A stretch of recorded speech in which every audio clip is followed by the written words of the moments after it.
Hi friends, எல்லோருக்கும் வணக்கம். எல்லோரும் எப்படி இருக்கீங்க? நல்லா இருக்கீங்களா? இன்றைக்கி நம்ம அடுத்த பாட்டில் தான் பார்க்க போகிறோம். அதுக்கு முன்னாடி நம்ம சேனலுக்கு சப்ஸ்கிரைப் பண்ணாதவங்கள இருந்தீங்கன்னா கண்டிப்பாக சப்ஸ்கிரைப் பண்ணிக்கோங்க. கண்டிப்பாக சப்ஸ்கிரைப் பண்ணிடுவீங்கன்னு நினைக்கிறேன். வாங்க வீடியோக்குள்ளே போகலாம். அவங்க அண்ணன் வந்து என்ன சொல்கிறாருன்னா, தம்பி வந்ததுக்கப்புறம் வாடா வந்து உட்காரு, நான் உனக்கு வந்து காஃபி எடுத்துகிட்டு வர சொல்கிறேன் நீ அப்படின்னு சொல்கிறாரு. இருக்கட்டும்ண்ணே அப்படின்னு சொல்லிட்டு பேசிக்கிட்டு இருக்காங்க. நீ போய் ஃபஸ்ட்டு குளிச்சுட்டு வாடா, குளிச்சுட்டு வந்ததுக்கப்புறம் நம்ம எல்லாம் பேசிக்கலாம் அப்படின்னு சொல்லிட்டு அந்த வீட்டில் ஒரு 2 ரூம் இருக்குது. அதில் ஒரு ரூம் அவங்க அண்ணா அண்ணி எடுத்துக்கிட்டு இவங்களுக்கு ஒரு ரூமை கொடுக்குறாங்க. நீ இப்போ ஃபஸ்ட்டு குளிச்சுட்டு வா, அதுக்கப்புறம் பார்த்துக்கலான்னு சொன்னதுக்கப்புறம் சரி ஹீரோவும் போயிட்டு குளிச்சுட்டு வராரு.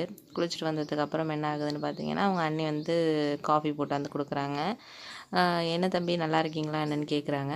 நல்லா இருக்கேனே, நீங்கள் எப்படி இருக்கீங்க? ரொம்ப நாளாச்சு நீங்கள் ஊருக்கு வந்து அப்படின்னு. இல்லைப்பா, இங்கே நிறைய ஒர்க்கு, கம்பெனியில் வந்து லீவ் கொடுக்க மாட்டேங்கிறாங்க. எங்களுக்கும் வரணும், இங்கே எல்லாரையும் பார்க்கணுன்னு ஆசை தான். ஆனால் வந்து லீவ் கொடுக்க மாட்டேங்கிறாங்க. சண்டே மட்டும்தான் லீவு, அதுவுமே பார்த்தீங்கன்னா க்ளீனிங் ஒர்க்லேயே போயிடுது அப்படின்னு சொன்னாங்க.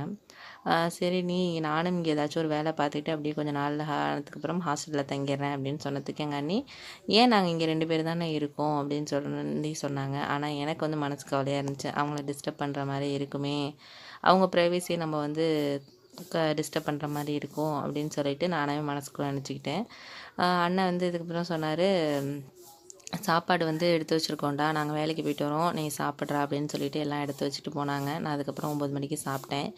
சாப்பிட்டுட்டு டிவி பார்த்துக்கிட்டு அப்படியே போணுச்சு இன்றைக்கி நாள் ஃபுல்லாக. நைட்டு வந்து அண்ணன் வந்து ஒரு விசிட்டிங் கார்டு கொடுத்தான். அந்த கம்பெனியில் போயிட்டு உள்ளே வர பாரு அப்படின்னு சொல்லி கொடுத்தான். அது வந்து ஒரு என் படிப்புக்கு ஏற்ற மாதிரி ரிலேட்டடான ஒரு கம்பெனி தான். ஆனால் மாதம் வந்து 10,000 ரூபா தான் சம்பளம் அப்படின்னு சொல்லி அந்த சார் சொன்னார்.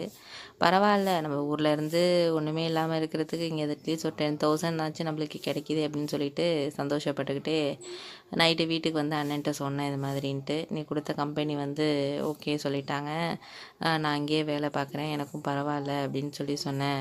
ஃபஸ்ட்டு 10,000 தானே அப்படின்னு சொன்னேன். அதுக்கு அண்ணன் சொன்னார், நீ வந்து 10,000 தானே ஃபீல் பண்ணாதடா, நான் ஃபஸ்ட்டு வந்தப்போ இந்த மாதிரி தான் சம்பாரித்தேன், இப்போ நான் வந்து 30,000க்கு மேலே வாங்கலையா, ஃபஸ்ட்டு அப்படி தான் இருக்கும், 2-3 வருஷம் போனால் சரியாயிடும் உனக்கு, நீ இங்கே சென்னையில் வந்து செட்டில் ஆகிடலாம், அம்மா அப்பா அழைச்சிட்டு வந்துடலாம் நம்ம எல்லோரும் அப்படின்னு சொன்னாங்க அண்ணன்.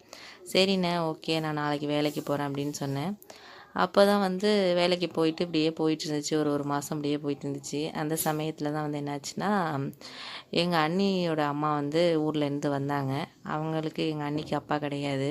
என் அண்ணிக்கு வந்து அம்மா மட்டும்தான்.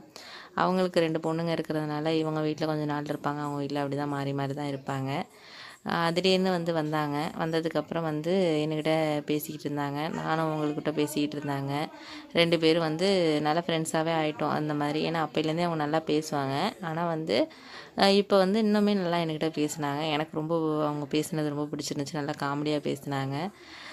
சனி ஞாயிறு மட்டும் வந்து என்ன ஆகும்னு பார்த்தீங்கன்னா, நானும் அத்தை மட்டும்தான் 2 பேரும் வீட்டில் இருப்போம். அதுக்கப்புறம் என்ன நடந்துச்சு அத்தைக்கும் எனக்குங்கிறத நான் நெக்ஸ்ட் பார்ட்டில் சொல்கிறேன்.